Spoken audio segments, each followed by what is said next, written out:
they got to her locker, the other cornflakes were almost changed into their PE clothes.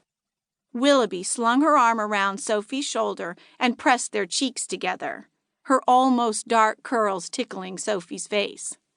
She was the only one of them who was short enough to do that, and even she was a few inches taller than tiny Sophie. "You're the best," she said in her bouncy voice. "Trash can again?" Fiona said. Sophie rolled her eyes. Maggie shook her head at Kitty so hard that her Cuban dark hair splashed against her cheeks.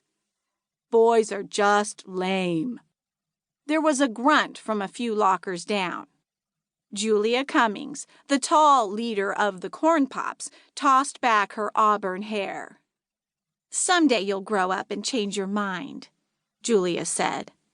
She smirked at Anne Stewart, one of her fellow popular girls, who gave the usual juicy sniff.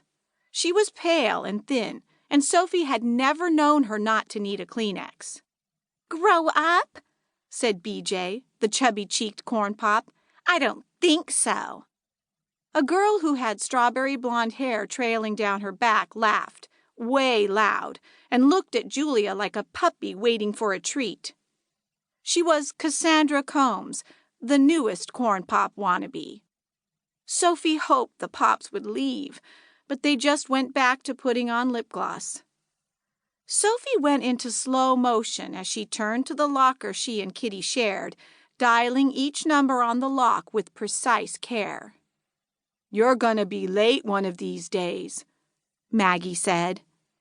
Willoughby went into the arm motions for a cheer. "Class won't be so bad today, Soph. All we're doing is running the track, and if you keep going, Coach Yates won't yell at you." "Coach hates," Fiona put in. Sophie kept her eyes away from them.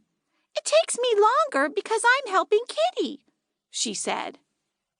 Kitty pulled off her bright pink t-shirt, revealing the tiny porthole in her chest just above her bra.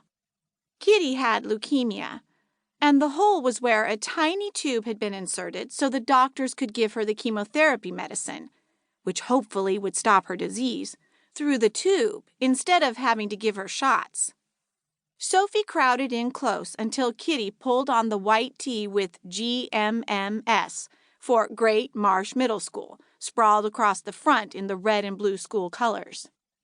"Thanks, Sophie," Kitty whispered as she slipped off the quilted hat that matched Sophie's. Sophie replaced it at lightning speed with a red bandana. Only when Kitty's bald head was covered did Sophie step back.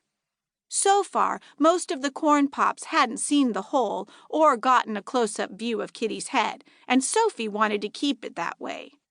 Even though chemotherapy had made all Kitty's hair fall out, Sophie and the cornflakes thought Kitty's naked head made her blue eyes seem bigger and bluer than ever, and her tiny nose look even more like a piece of fine china. But Sophie knew there would be no end to the corn pops blurting out things like, "I wouldn't even come to school if I looked like that." Just as she always did, Sophie whipped off her own cap like a knight removing his armored helmet at the end of a tournament, revealing her peach-fuzzed head before she tied on her bandana. Kitty giggled. "You're so brave, Sophie." "They can't hurt me," Sophie said. "Besides, it's only hair." "Or lack of," Fiona said. She stood up from tying her tennis shoes. "You coming?" "I'm not ready yet," Sophie said. "I was helping Kit." "You were fostering about is what you were doing," Darby said. Maggie gave a matter-of-fact nod. "You're going to get detention if you aren't there when Coach Yates blows her whistle." "Your father will take your camera," Fiona put in, "and then we won't be able to make our next movie." "I'm coming!" Sophie snapped.